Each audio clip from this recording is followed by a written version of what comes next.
Assalamualaikum warahmatullahi wabarakatuh. Selamat malam. Jumpa lagi dengan saya Aldi di channel Mereka Ada. Dimanapun kalian berada, saya doakan semoga kalian dalam kondisi sehat dan selalu diberikan kemudahan dalam menjalankan segala aktivitas. Di kesempatan kali ini saya akan membacakan cerita kiriman dari narasumber yang bernama Sinta kala ia mendaki ke Gunung Semeru. Namun sebelum mulai bercerita, pastikan teman-teman sudah support channel Mereka Ada dengan cara menekan tombol subscribe dan menyalakan lonceng notifikasinya. Dan jangan lupa, berikan like dan komen kalian di video ini ya. Kalau gitu tanpa banyak basa-basi lagi, mari kita mulai ceritanya.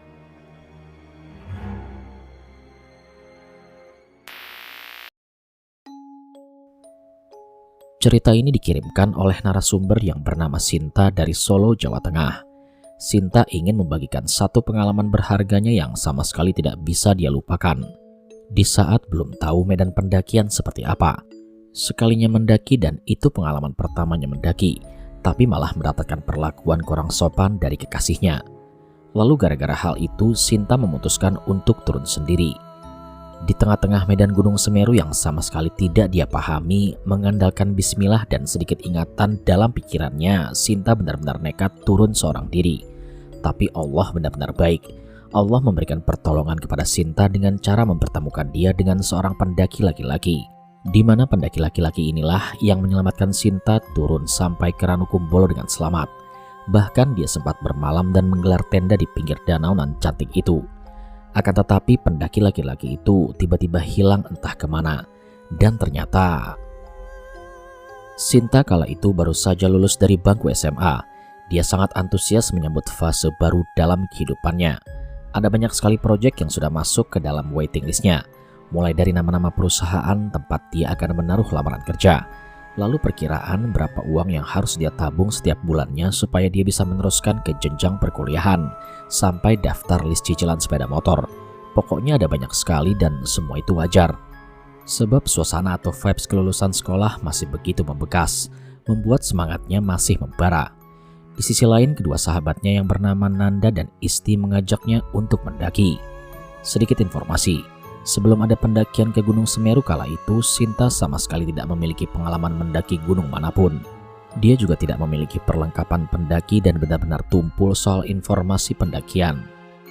Karena dia sendiri tidak memiliki basic sebagai seorang pendaki, ditambah banyak sekali informasi mistis seputaran pendakian, Sinta sempat mengurungkan ajakan teman-temannya. Lagi pula dia sendiri juga masih belum paham apakah kondisi fisiknya mampu diajak untuk kompromi. Karena baru pertama kali mau mendaki, tapi sudah dihadapkan dengan Gunung Semeru. Gunung Semeru sendiri memiliki banyak sekali legenda dan mitos yang menyelimutinya. Terlepas benar atau tidak, wallahu alam. Sehari dua hari Sinta benar-benar menolak ajakan kedua sahabatnya. Akan tetapi masalah baru dalam hidupnya Sinta sepertinya mulai bermunculan. Sepertinya Sinta memang butuh waktu untuk break dari kenyataan demi ketenangan pikiran. Entah kenapa dia selalu ditolak oleh sebuah perusahaan. Total sudah 18 CV ia kirimkan ke perusahaan yang berbeda, tapi hasilnya nihil. Dia selalu ditolak. Gara-gara stres tak kunjung mendapatkan panggilan interview, Sinta memutuskan untuk berpindah haluan. Awalnya menolak, tapi kini malah minta ikut join pendakian ke Gunung Semeru. Tapi dia juga memberitahu teman-temannya soal kondisinya yang pendaki pemula, agar teman-temannya bisa mengatur ego dan tidak meninggalkannya. Setelah semua deal dan setuju, prepare time pun dimulai. Selesai menyiapkan segala keperluan yang diberitahu oleh Nanda, Sinta pun rebahan di atas kasur. Sepertinya ada yang kurang, kira-kira apa ya? Lamunan Sinta kala itu. Setelah selesai melamun hampir 30 menit, dia baru tersadar akan sesuatu, yang mana dirinya sendiri lupa untuk meminta izin kepada ibu bapaknya terkait posisinya yang mau berangkat mendaki 2 hari lagi bersama teman-temannya. Mau pamit kok rasanya berat sekali menyampaikan keinginannya kepada kedua orang tuanya. Seakan Sinta sudah tahu jawaban apa yang akan orang tuanya berikan kalau sampai dia benar-benar meminta izin. Pasti kedua orang tuanya tidak akan memberikan izin kepada Sinta. Ditambah Sinta sendiri sama sekali tak ada pengalaman untuk mendaki. Karena dia sudah memikirkan segala kemungkinan negatif di kepalanya, Sinta pun memutuskan untuk tetap berangkat melakukan pendakian tanpa berpamitan kepada orang tuanya dengan jujur. Dia membawa perlengkapan secukupnya dan izin kepada orang tuanya kalau dia mau menginap beberapa hari di rumah Nanda. Orang tua Sinta yang memang sudah mengenal sosok Nanda dan istrinya dengan cukup baik mengizinkan Sinta dan percaya-percaya saja dengan apa yang diucapkan oleh Sinta. Tapi kenapa Sinta kok terkesan berubah pikiran secara mendadak? Apa yang melatar belakangi perubahan keputusannya? Sampai-sampai kala itu Sinta sama sekali tidak memikirkan kemungkinan-kemungkinan negatif yang wallahu alam bisa saja terjadi saat dia masih posisi mendaki. Entah kondisi fisiknya yang mungkin tiba-tiba drop atau hal-hal negatif yang lain. Jawabannya adalah karena di pendakian kali itu tidak mereka lakukan bertiga, melainkan ada sosok pria yang bernama Juan dan beberapa teman Juan. Juan sendiri merupakan temannya Nanda dan beda sekolah dengan Sinta. Sedangkan Juan belum lama menjalin hubungan dengan Sinta atas dasar comblangan dari Nanda dan beberapa teman yang lain. Hal tersebut yang akhirnya membuat Sinta berpindah haluan dalam seketika. Pendakian ini nantinya akan ramai-ramai. Kurang lebih ada 10 orang yang rencananya berangkat mendaki ke Gunung Semeru kala itu. Ada Sinta, Nanda, Isti, Juan, dan ke-6 teman pendaki Juan dari berbagai kota. Dari 10 orang tersebut, satu-satunya yang tidak paham dengan medan pendakian hanyalah Sinta. Nanda maupun Isti setidaknya sudah beberapa kali mendaki gunung yang ada di Pulau Jawa. Alhasil Sinta benar-benar berharap 100% kepada kedua sahabatnya dan Juan saat mereka akan berangkat mendaki. Setelah selesai dipastikan semua bawaan aman sesuai porsi kesepakatan masing-masing orang, mulailah kita masuk ke alur pendakian Sinta bersama 9 orang lainnya di Gunung Semeru. Semarang, Jumat 21 Juli 2019.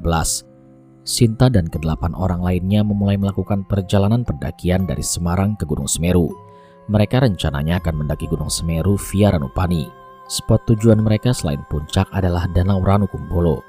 Dari Semarang mereka bersembilan langsung naik bus jurusan Terminal Arjosari. Nanti dari Terminal Arjosari mereka akan bertemu dengan satu lagi pendaki yang berangkat seorang diri dari Jakarta. Mereka berangkat dengan harapan estimasi perjalanan sesuai yang mereka rencanakan.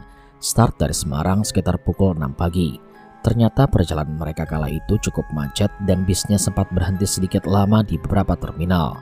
Entah mereka yang salah naik bus atau gimana, mereka sendiri nggak paham. Perjalanan yang rencananya diperkirakan hanya 5 jam lamanya, lalu tiba di Terminal Arjosari sekitar jam 11 siang, tak taunya harus molor 2 jam. Alhasil perjalanan mereka tempuh selama kurang lebih 7 jam dan baru tiba sekitar jam 13.00. Kalau sudah jam segitu, angkutan yang menuju ke Pasar Tumpang sedikit susah. Sedangkan teman mereka yang dari Jakarta ternyata sudah tiba terlebih dahulu sekitar jam 11 siang. Mau nggak mau mereka memutuskan untuk mencari penginapan di dekat-dekat situ. Karena jika menyewa jeep juga harganya terlalu mahal. Tapi sebenarnya sih nggak masalah, mereka juga bisa patungan. Tapi percuma juga, mereka tiba di Desa Ranupani juga sudah malam. Terlalu berisiko apabila melanjutkan pendakian malam-malam. Apalagi ada 3 cewek yang harus dipikirkan. Intinya grup yang kala itu Sinta join orangnya benar-benar baik dan tidak ada yang egois sama sekali. Akhirnya pendakian pun kembali dilanjutkan keesokan paginya. Check out dari tempat stay mereka, lalu mereka mencari angkutan dengan jurusan Pasar Tumpang. Dari pertigaan Pasar Tumpang mereka semua turun dan langsung mencari sewaan pick up yang ada di belakang terminal Pasar Tumpang. Alhamdulillah mereka dapat dengan harga yang murah, sekitar 250.000 saja dan sudah bisa mengantar mereka untuk sampai ke base camp pendakian. Berangkatlah mereka menuju ke Ranupani. Hingga jam 9 pagi semuanya sudah tiba di base camp Ranupani dan pick up itu pun berlalu. Mereka lalu melakukan pendaftaran ulang dan sempat beristirahat sejenak sebelum melanjutkan pendakian. Dirasa semuanya sudah fit dan siap untuk melakukan pendakian kembali, barulah pendakian ke Gunung Semeru via Ranupani benar-benar dimulai. Mereka pun mulai meninggalkan area base camp untuk menuju ke pos 1. Perjalanan nampak baik-baik saja. Semua orang menikmati pendakian waktu itu. Meskipun terasa sekali lelahnya, tapi Sinta begitu menikmati pendakiannya. Toh mereka mendaki dengan santai dan sesekali bisa break apabila ada yang kelelahan. Pendakian di hari pertama mereka tidak memfokuskan untuk menuju puncak, melainkan mereka fokuskan untuk menuju Cemoro Kandang dan mendirikan tenda di sana, lalu bermalam. Rencananya mereka akan summit di keesokan subuhnya untuk menuju puncak. Lagi-lagi mereka harus memperhatikan stamina tubuh semua orang. Setelah menempuh perjalanan dari pos 1 sekitar 6 jam kemudian mereka akhirnya tiba di Cemoro Kandang. Karena mereka juga sempat beristirahat sejenak di pinggir Danau Ranukumbolo untuk mengistirahatkan badan sebelum akhirnya kembali melanjutkan pendakian. Langit kini sudah nampak sore. Angin sepoi-sepoi begitu menyambut kedatangan mereka kala itu. Yang cowok-cowok kedapatan untuk membangun semua tenda, sedangkan yang cewek kebagian untuk menyiapkan makan malam. Untung mereka tadi di dekat Ranukumbolo sempat membeli sedikit perbekalan tambahan untuk mereka. Jadi perbekalan mereka kini sudah lebih dari cukup untuk menjamin mereka selama ada di Gunung Semeru. Singkat cerita semua pun sudah siap. Samar-samar langit mulai nampak senja. Kini sudah masuk waktu untuk makan malam bersama sambil saling berbincang. Sinta begitu menikmati pendakian pertamanya. Terasa begitu hangat dan memberikan pengalaman baru dalam hidup Sinta. Sekarang dia memiliki banyak teman baru dari berbagai kota, berbagai generasi usia, dan secara tidak langsung Sinta kini benar-benar sudah menjadi seorang pendaki. Walau baru pertama kali mendaki, setidaknya dia sudah merasakan lelahnya pendakian. Namun meski begitu, dia nampak enjoy. Sebab Sinta merasa begitu dijaga dan diperhatikan oleh Juan selama pendakian. Juan satu-satunya yang paling care sama Sinta daripada dua sahabatnya sendiri. Secara Juan pacarnya Sinta dan tahu itu adalah pendakian pertama Sinta.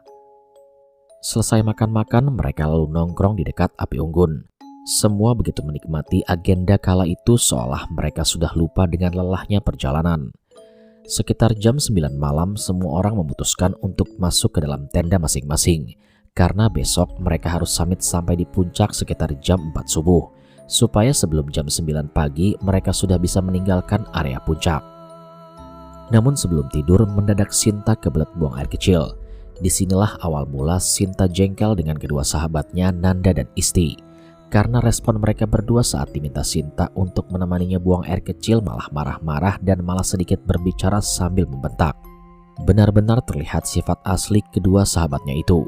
Padahal kalau ngomong baik-baik Sinta juga paham. Secara medan pendakian memang sedikit susah. Tapi di sisi lain, Nanda dan Isti katanya pernah mendaki Semeru berkali-kali. Namun daripada sibuk berkutat dengan asumsinya sendiri dan dengan berat hati, Sinta berinisiatif membangunkan Juan untuk minta diantar buang air kecil. Ditemani suasana di luar tenda yang sedikit membuat bergidik merinding, datanglah Sinta ke tenda Juan. Dan untungnya Juan mau menemani dia buang air kecil. Sinta segera mengekor Juan untuk mencari tempat buang air kecil. Dan ternyata jaraknya sedikit lebih jauh dari arah tenda mereka berdiri. Setelah selesai dengan urusannya, mereka berdua lalu berjalan balik ke arah tenda. Sekarang posisi Sinta yang berjalan di depan Juan. Mereka berjalan sambil berbicara satu sama lain. Akan tetapi saat setengah perjalanan, tiba-tiba Juan memeluk Sinta dari arah belakang. Sontak Sinta kaget, namun awalnya masih biasa saja. Namun lama-kelamaan saat Sinta amati, kedua tangan Juan kini mulai menyentuh payudara Sinta. Sinta sebenarnya emosi waktu itu. Dia tepis tangannya Juan, tapi Juan tidak bergeming. Juan pun semakin mendekatkan tubuhnya ke arah bagian belakang tubuh Sinta. Ketika dia mau teriak, dengan cepat salah satu tangan Juan membungkam mulut Sinta. Lalu tubuh Juan menarik tubuh Sinta ke salah satu sudut yang sedikit gelap. Tubuh Sinta seakan sudah tidak berdaya. Disitulah Juan mulai melakukan hal-hal sedikit kurang ajar kepada Sinta. Juan mengancam, apabila Sinta teriak, Juan tidak akan segan-segan memfitnah balik dirinya. Secara semua orang yang ada di tenda adalah teman baik Juan. Pasti semua orang lebih percaya Juan daripada Sinta. Mendengar hal itu, Sinta benar-benar berada di posisi yang tersudutkan. Dalam hati Sinta sempat berpikir, mungkinkah kedua sahabatnya juga tidak percaya dengan dirinya. Sinta benar-benar dalam kondisi kalut sekali malam itu. Dia masih tidak menyangka dengan apa yang diperbuat oleh Juan kepadanya. Sosok yang diyakini akan selalu melindunginya ternyata malah merupakan sosok yang sangat jahat.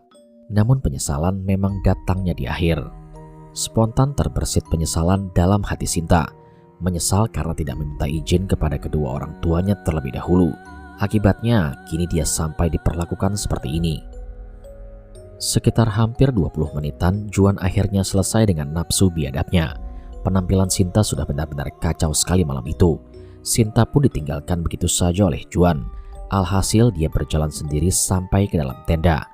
Lalu dia buka tenda dan rebahan sambil menahan tangisnya atas apa yang telah terjadi.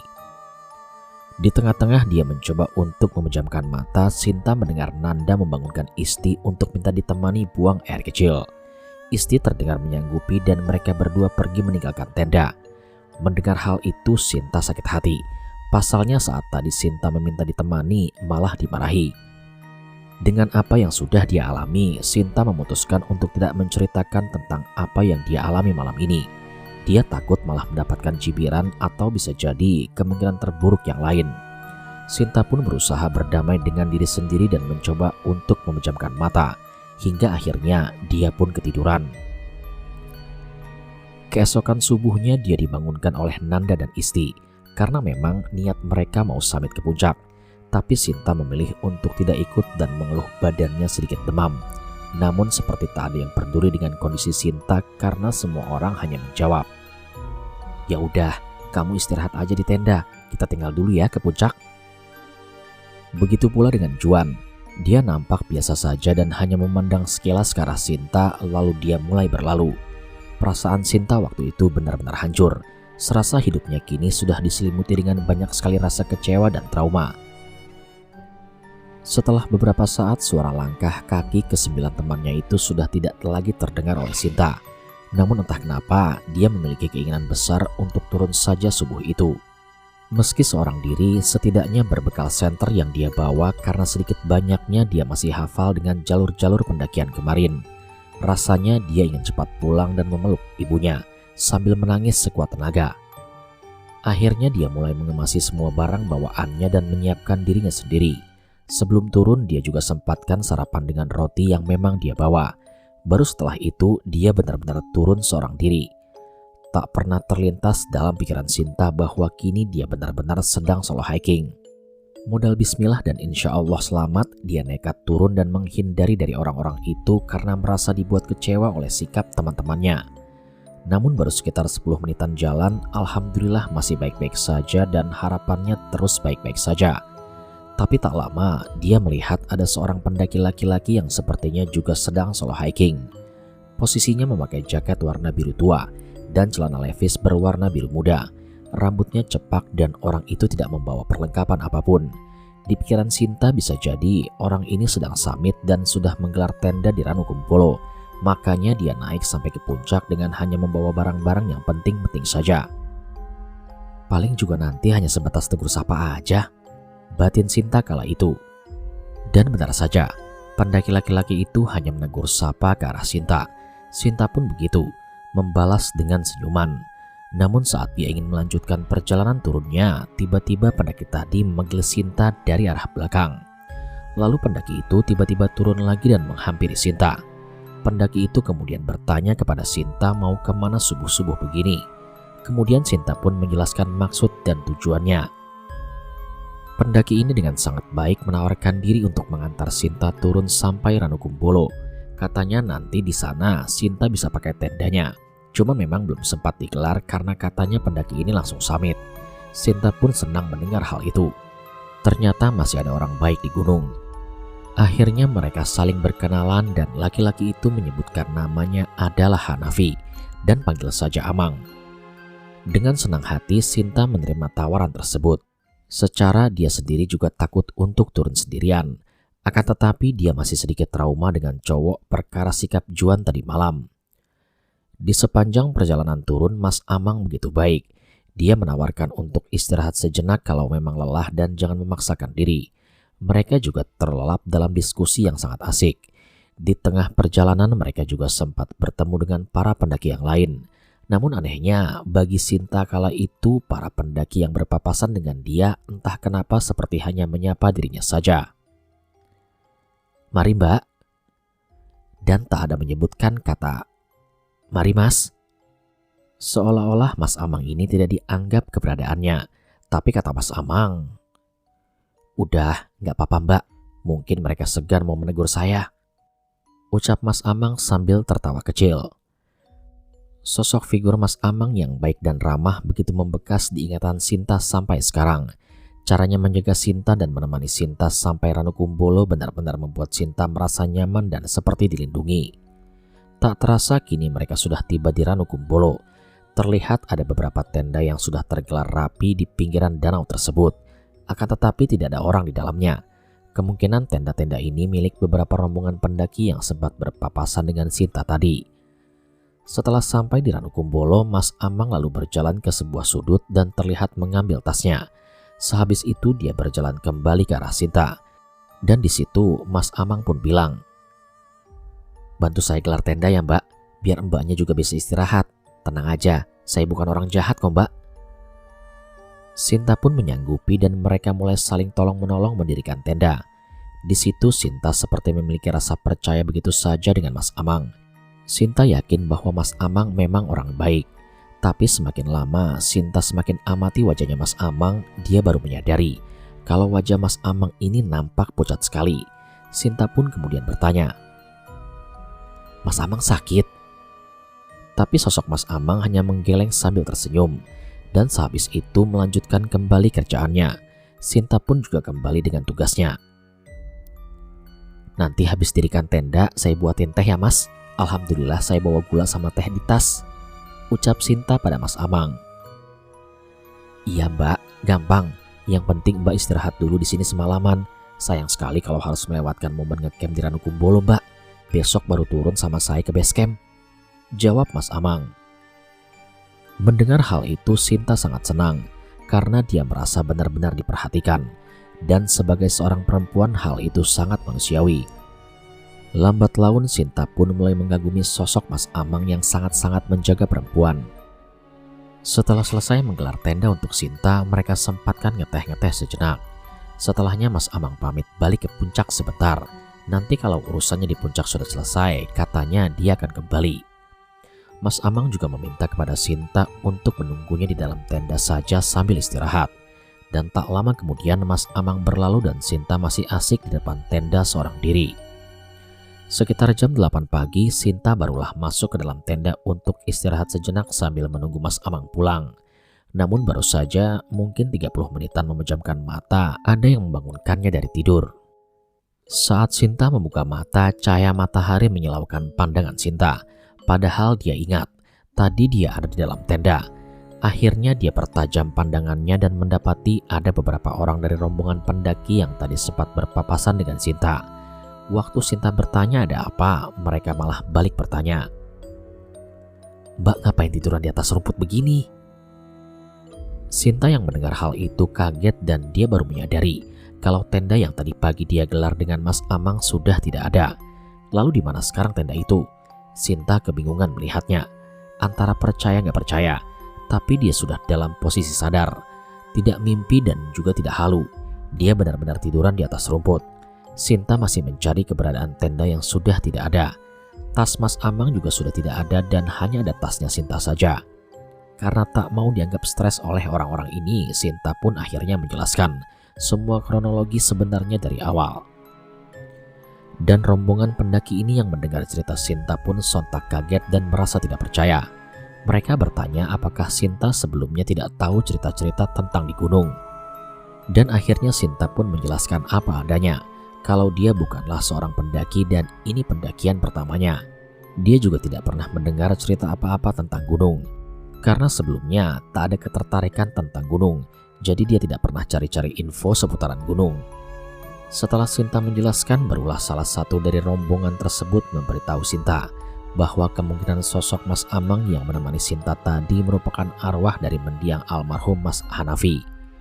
Yang mana almarhum Mas Hanafi meninggal dunia saat melakukan pendakian di Gunung Semeru pada tahun 2009. Justru ada beberapa pendaki yang sampai menangis mendengar cerita Sinta saat mengaku ditemani sama arwah mendiang almarhum Mas Hanafi sampai ke Ranukumbolo. Mendengar hal itu, Sinta masih tidak percaya. Karena wujud Mas Hanafi begitu nyata, bagaimana mungkin senyata itu dikatakan arwah? Lalu salah seorang pendaki berkata, "Kalau Mbak nggak percaya, nanti kalau sudah dapat sinyal silakan cek sendiri di Google atau di YouTube Mbak. Sudah banyak yang membahas tentang almarhum. Bahkan ada beberapa yang mendokumentasikan foto beliau semasa hidupnya. Nah, Mbak cocokkan sendiri wajahnya dengan Mas Amang yang Mbak lihat tadi. Karena pas kita berpapasan sama Mbak tadi subuh, kita cuma ngeliat Mbak turun sendirian dan gak ada sosok Mas Amang seperti yang Mbak sebutkan. Mending sekarang Mbak gabung aja sama kita. Nanti kita bantu buat laporan setelah sampai di base camp, biar disampaikan sama teman-teman Mbak yang ada di atas. Kebetulan ada 3 teman dari rombongan teman kita yang asli Semarang. Mungkin nanti setelah sampai di base camp, Mbak bisa bareng sama mereka. Antara percaya dan tidak percaya, Sinta benar-benar shock dengan kenyataan yang dia hadapi. Dia nggak bisa ngomong apa-apa kala itu. Akhirnya Sinta pun bermalam di Ranukumbolo, tapi bukan dengan sosok Mas Amang, melainkan join dengan rombongan pendaki ini. Sinta menangis mendengar penjelasan dari rombongan ini tentang Mas Amang. Tapi Sinta bersyukur apa yang diucapkan Mas Amang ternyata benar, di mana Mas Amang pernah berkata seperti ini. Di Ranukumbolo itu ada rombongan pendaki dan mereka semua orang-orang baik. Ada dari mereka yang berasal dari Semarang. Mbak bisa bareng sama mereka untuk sampai di Semarang. Mereka nggak akan menyakiti Mbak. Seakan-akan Mas Amang ini sudah terlebih dahulu mengamati rombongan pendaki tersebut. Di sisi lain, Mas Amang sebenarnya juga tahu dengan problem yang sedang Sinta hadapi. Sekalipun Sinta sama sekali tidak menceritakan apa yang sedang dia alami. Wallahu alam. Sekitar jam 14.00 saat Sinta sedang beristirahat di tenda salah satu rombongan yang bernama Mbak Devi, Sinta pun mendengar ada suara-suara yang samar menyebut namanya. Sepertinya suaranya tak asing bagi Sinta. Dan saat dia keluar tenda untuk melihat, ternyata itu adalah rombongan dari Nanda dan teman-temannya. Setelah melihat Sinta, mereka semua langsung sok khawatir. Terlepas dari apa yang sudah diperbuat oleh Juan dan keegoisan 2 orang yang dianggap sahabatnya itu. Mungkin salah satu orang dari rombongan Mbak Devi ada yang menyadari kalau Sinta merasa kurang nyaman. Akhirnya menjadi penengah dan kemudian berkata, "Biarkan Mbak Sinta masuk dalam rombongan kami. Biar kami nanti yang antar Mbak Sinta pulang. Sekarang Mbak Sinta sudah menjadi tanggung jawab kita. Kalau mau turun ya silakan turun gak apa-apa. Kalau mau bermalam di Ranukumbolo ya monggo silakan. Di sebelah sana masih ada bagian yang kosong. Soalnya kita juga mau istirahat." Dan ternyata rombongannya Nanda memilih untuk turun ke base camp. Dan parahnya lagi, Juan sama sekali tak ada itikat baik untuk minta maaf kepada Sinta terkait apa yang sudah dia lakukan semalam. Padahal itu begitu membekas di ingatan Sinta dan sulit untuk dilupakan. Rombongan Nanda berlalu begitu saja tanpa say hello ke arah Sinta. Dan benar apa kata pepatah, jika kamu ingin tahu sifat asli temanmu, ajaklah dia melakukan perjalanan jauh atau mendaki sebuah gunung. Maka kamu akan melihat topeng asli orang yang kamu anggap teman itu. Semuanya terbukti dan terlihat jelas. Bersyukur Sinta sudah lulus SMA. Jadi tidak harus bertemu terus dengan Nanda dan Isti, karena Sinta memang berniat untuk menarik diri dari kedua temannya itu. Alhamdulillah keesokan harinya Sinta turun dari Ranukumbolo dan sampai ke Ranupani dengan selamat. Bahkan dia tiba di rumahnya dalam keadaan sehat walafiat. Sinta benar-benar bersyukur dapat bertemu dengan rombongan Mbak Devi kala itu. Dan dari situlah kini circle pertemanan Sinta kebanyakan seorang pendaki dengan pemikiran yang positif. Kita balik sedikit ketika Sinta tiba di base camp. Saat tiba di base camp, semua orang beristirahat sejenak sebelum berpisah pulang ke rumah masing-masing. Terlihat sinyal HP Sinta kini sudah muncul. Buru-buru dia cek terkait info soal Mas Amang.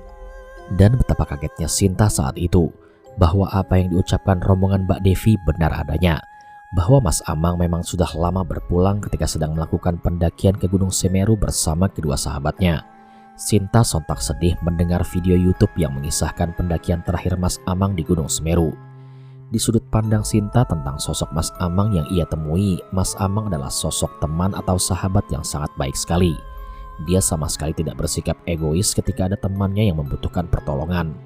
Figur sosok teman mendaki yang begitu sangat peduli dengan orang lain. Kini beruntungnya Sinta bisa lepas dan keluar dari lingkaran persahabatannya dengan Nanda dan Isti. Kini Sinta sudah bekerja dan berhasil berdamai dengan kejadian waktu itu.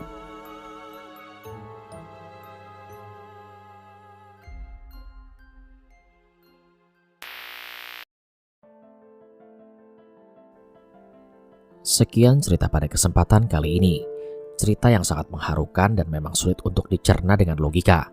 Tapi Allah dan alam punya banyak sekali cerita yang memang kadang terjadi di luar nalar manusia. Ambil positifnya, buang negatifnya. Semoga dari cerita ini ada pelajaran positif yang bisa kita ambil untuk pembelajaran kita bersama, supaya menjadi orang yang lebih peduli lagi terhadap orang-orang di sekitar kita. Terima kasih saya ucapkan kepada tim emak yang sudah mengizinkan saya untuk membacakan kisah ini di channel mereka ada. Sehat dan sukses selalu untuk tim cerita emak. Terima kasih pula kepada teman-teman semua yang sudah setia menyimak cerita di channel Mereka Ada. Support terus channel ini dengan cara menekan tombol subscribe dan menyalakan lonceng notifikasinya, supaya saya makin semangat membacakan kisah horor untuk teman-teman semua. Kalau gitu sampai di situ dulu perjumpaan kita kali ini. Sampai bertemu pada episode selanjutnya, saya Aldi pamit undur diri dari hadapan kalian. Wassalamualaikum warahmatullahi wabarakatuh.